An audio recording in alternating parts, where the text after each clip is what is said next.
Welcome to the deep dive. We're here to really get into some complex ideas, look through different sources, and well, bring you what we find most insightful.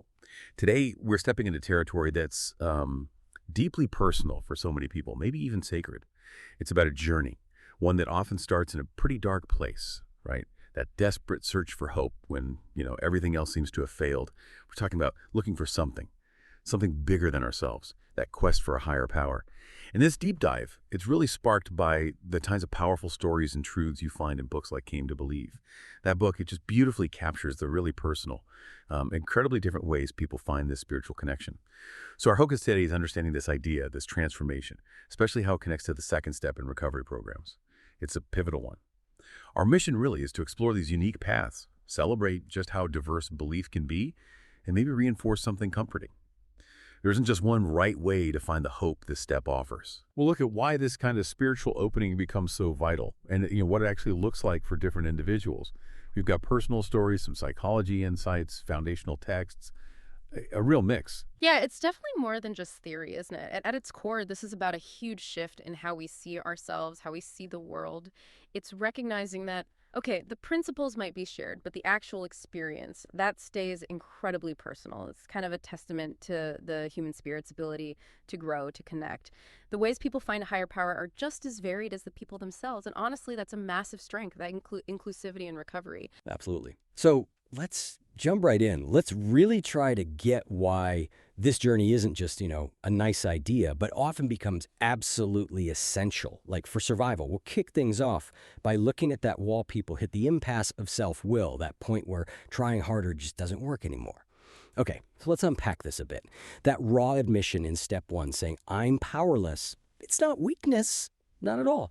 Actually, our sources show it as this vital, really courageous first step. It's clarity, right? Born from trying and failing over and over. Like one source puts it, no one likes to admit complete defeat. It just goes against the grain, doesn't it? Our instincts, our pride, they cry out against accepting this idea. I mean, think about it. We spend our lives trying to be in control, trying to manage things. So to admit that in this one critical area, addiction, you're totally defeated, that's humbling. It's almost terrifying, really. It means facing the limits of your own power, your ego, and seeing that, well, your best efforts haven't just failed. They've often made things worse. And what's really fascinating here, especially when you look at the science coming through in some of our sources, is that this isn't purely mental. It's not just an emotional struggle. Our understanding now shows that this inability to manage, it's deeply rooted in actual physical changes in the brain, in the body. One source explains how alcohol physically alters your brain to remove your ability to enjoy normal things. Just imagine that. Your brain, the thing that feels pleasure, that motivates you, gets rewired. Normal stuff doesn't bring joy anymore, but alcohol, that becomes the main, maybe the only source of feeling okay. So relying on just willpower, it's just not enough. You're fighting a brain that has literally learned to crave alcohol. These pathways of addiction, they get really deep, really entrenched. It makes just cutting back moderation almost impossible once those chemical changes really take hold. So it's not like just lacking discipline or making a bad choice. It sounds like a fundamental change in how the brain works, like something else is driving. Exactly. Think about the prefrontal cortex that's kind of the brain's CEO, right? Handles willpower, rational decisions, planning ahead. In addiction, that area actually loses some strength, some volume even. Meanwhile, the midbrain, which is more primitive, focused on immediate reward, like the next 15 seconds, that part gets super powerful. It starts telling you that the substance isn't just wanted, it's needed for survival. It overrides everything else. And there's dysfunction in other specific parts too, like the orbitofrontal cortex. It's this whole network malfunctioning. And the really tricky part, the brain doesn't just forget these cravings. Dopamine, that learning molecule, it stamps these associations in deep. So trying to just unlearn it is incredibly hard. Way more than just wishing it away. Why? That sounds like the system is almost rigged against you, even when you desperately want to stop. Even when the rational part of you knows better. It's like a constant war inside. It really is a profound battle against your own biology. And we see this in the stories. Think about the person in one source who went cold turkey about 4 times, kept relapsing. Why? Because after feeling a bit better, the withdrawal easing up, that little thought sneaks in. Just one will be okay. It perfectly shows how insidious that altered brain chemistry is, that illusion of control, even after failing so many times.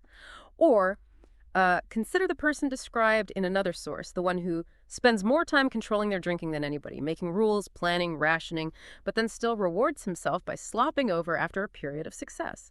It's not a moral failure, it's the disease progressing, undermining the ability to choose freely. It becomes this tragic loop. Try, fail, blame yourself, which just feeds the shame that fuels the whole thing. So what's the upshot here? It means addiction isn't just a bad habit. It's way deeper. Some sources call it a twisted system of beliefs brought on by trauma and shame, or even a definite disorder of the soul. That self-will, our confidence and our pride in the material ego, that often blocks the path to getting better. In fact, that self-centered thinking is often seen as the defining thing about addiction.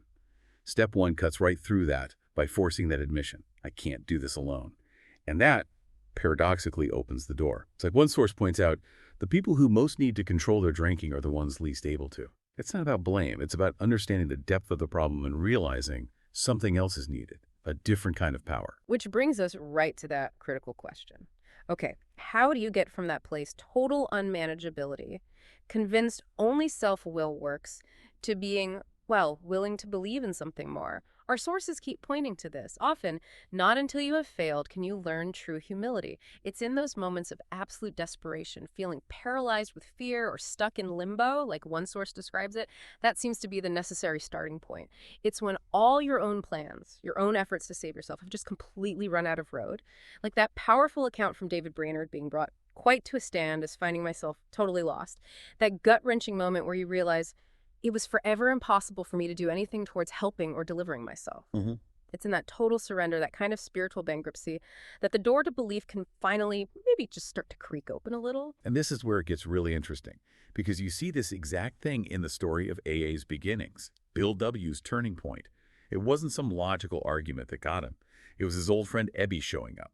Ebby's honesty, his candor about his own drinking, and his newfound spirituality, that's what opened Wilson to the possibility of belief.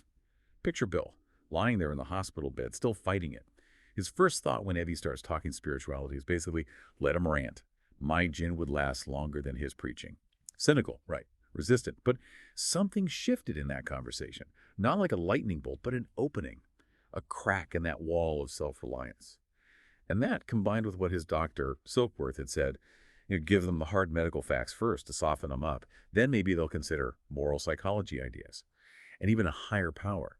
It shows that sometimes understanding the problem intellectually has to come first, or at least alongside, that willingness to look for a spiritual solution.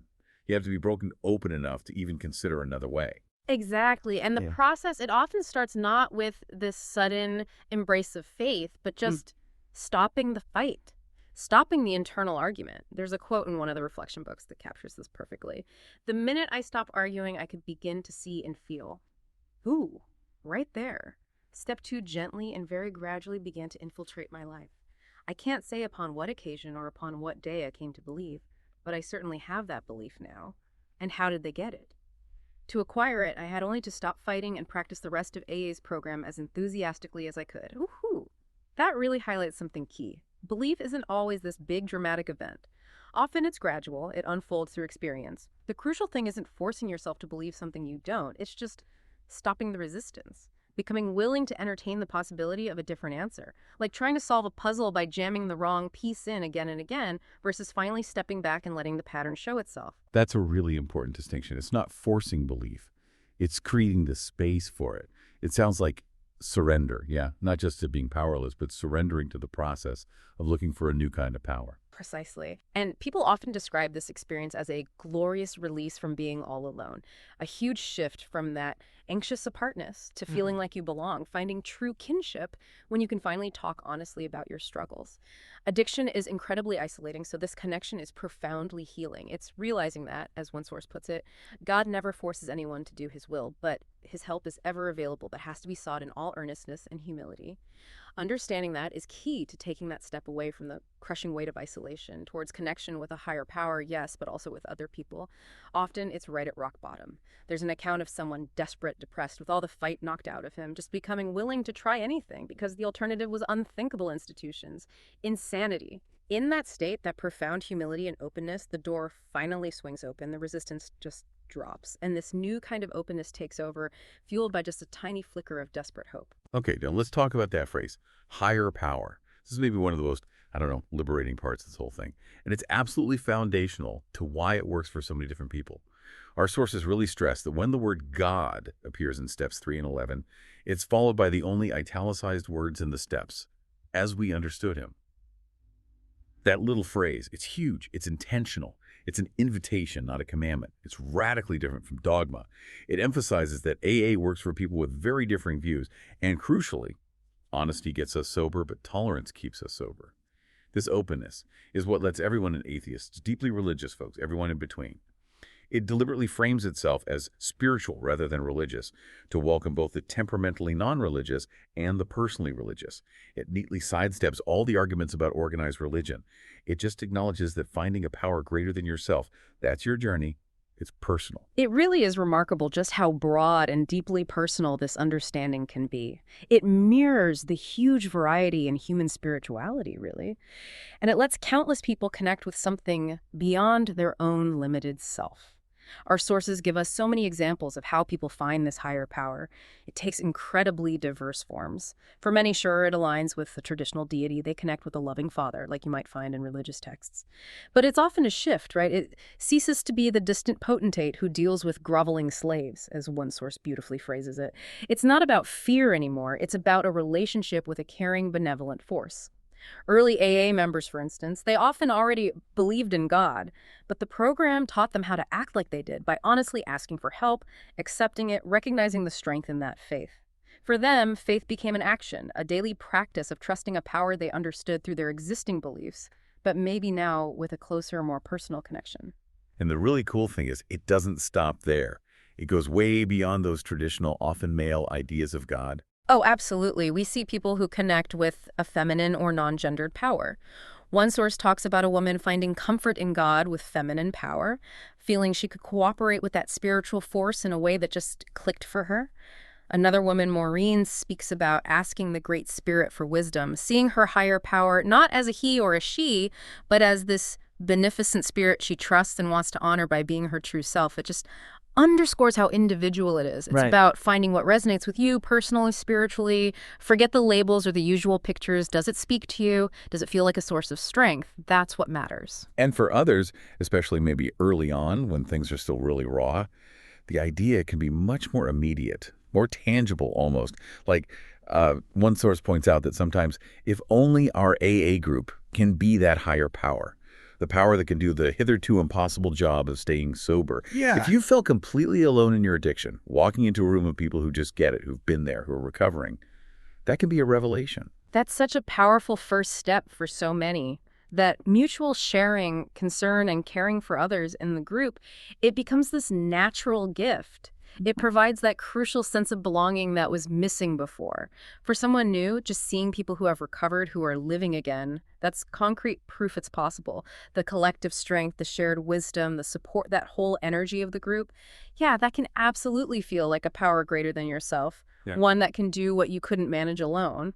It's a safe place, right, to start exploring belief without any pressure to sign up for a specific doctrine. Right. And then for people who maybe don't connect with a group that way or with the traditional deity, there are still other paths. Some find their higher power in principles or even in nature. Yeah, one source suggests the AA program itself, or just a solid set of principles like honesty, humility, service. Those can function as an appropriate higher power, which we consult for advice. These principles, if you really try to live by them, they give you a kind of moral compass, a way to live that's just better, more effective than relying on your own self-will all the time. And then there's the sheer power of the natural world. Absolutely. The majesty of the outdoors, as some sources describe it, standing on a mountain, looking at the ocean, walking in an old forest. Those moments can trigger a feeling of something vast, eternal. A power that makes your own problems seem smaller, connects you to something bigger. Although, interestingly, one writer, Sarah Hippola, talks about being immersed in solo adventure and the majesty of the outdoors, but still clinging to her addiction. It highlights how deep the problem runs and how sometimes even nature's beauty isn't enough on its own, not without that internal shift towards some kind of higher power. Exactly. It's ultimately about finding a spirituality open to a new kinship, as one source puts it, one that's spiritual rather than religious, welcoming everyone. That incredible flexibility is why these programs have helped so many people from such different backgrounds. It's created this really inclusive spiritual movement. And critically, our sources emphasize that this spiritual aspect, it's inherently qualitative. It's about the quality of your sobriety, your inner peace, not about, measurable stuff like money or possessions. It's about a new inward apprehension or vision, not just going through the motions or following external rules. It acknowledges that the heart of any spiritual path is believing in some kind of unseen order and trying to live in harmony with it. This approach really respects everyone's individual journey, emphasizing the personal nature of what feels high vibe or effective on your path. Your spiritual journey is yours alone to figure out in a way that brings you meaning. So this came to believe moment or process, it isn't just ticking a box intellectually. It's not just deciding, okay, I'll believe this now. More often, it's this profound internal shift, a complete change in your inner world. One source talks about how grasping the concept of God as a loving father, not just theoretically, but really getting it, can resolve deep religious problems. It's about achieving actual realization and experience in consciousness, not just thinking or talking about God. It's like the difference between reading a description of sunshine and actually feeling its warmth on your skin, moving from just knowing about it to actually experiencing it. Let's make this real. We've got some powerful stories from the sources that really illustrate this inner transformation. David Brainerd's account, for example. He talks about realizing that, well, my contrivances and projects were utterly in vain. I was brought quite to a stand as finding myself totally lost. Yeah. This guy was spent, hit a dead end. But right there, in that surrender, he describes unspeakable glory seemed to open to the apprehension of my soul, a new inward apprehension or vision. Imagine going from absolute disconsolate despair to unspeakable glory. That's the shift. Another person described a similar thing, this conscious supreme bliss, making them repeat glory to God over and over, and led them to just let go of pet ambition, wealth, and social position. It's that deep internal change, that new way of seeing reality that makes it a spiritual awakening, not just deciding to change your behavior. It's like your soul gets reoriented. Yes, exactly. These aren't just changes in thinking, they're profound shifts in the whole self. People describe them using really vivid language, like another person quoted in one source. Old things have passed away, all things have become new. It was like entering another world. Natural objects were glorified. I saw beauty in every material object. It shows how the transformation ripples outward, changing how you see everything. The world literally looks and feels different. There's that analogy, too, of the person clinging desperately to a branch over a cliff, terrified of falling. They hang on for hours, convinced letting go means death. Only when they're totally exhausted and finally surrendered do they realize they fall just 6 inches onto solid ground. All that agony could have been avoided if they just let go earlier. It illustrates that sudden relief, that safety found in surrendering to something bigger. It's that paradox, finding strength by letting go. And this is where it gets really compelling. We hear about a conscious sense of life, pulling even someone like Tolstoy out of deep despair. For him, it wasn't logic. It was this inner force, this thirst for God coming from his heart, not his head, that made him look in a different direction. It's that radical and permanent change for the better in his own consciousness that marks a true spiritual awakening. It's finding that inner beauty that pushes out fear and self-deception. Even Augustine, centuries ago, wrote about the incredible vastness of the inner world. This is the mind, and this I myself am, a life various and manifold and exceedingly vast. It speaks to that immense inner depth that seems to open up during these transformations, a depth that was maybe hidden or warped by addiction before. And this conscious contact with a higher power, it isn't always just spontaneous. It can absolutely be nurtured, cultivated, deepened through practice. Our sources recommend finding a quiet, secluded place, engaging in deep, though fully conscious relaxation. Creating space, essentially, to receive stimulation and direction from deeper parts of the mind. It's not about emptying the mind necessarily, but quieting that constant mental noise so that deeper wisdom can surface. This allows for spiritual self-inquiry, which one force calls the real key. It's about actively trying to listen to the voice of your own soul, your higher self, entering the silence and really desiring that realization to break in upon and take possession of your soul. It takes effort, patience. It's about opening yourself up to guidance, trying to hear what your inner wisdom, maybe guided by this higher power, is telling you. So what does this mean practically, day to day? It means actively listening for God's will for us is an ongoing practice. It's not a one-and-done deal. It's a continuous conversation, right? A conscious effort to line up your actions with this new guidance you're finding.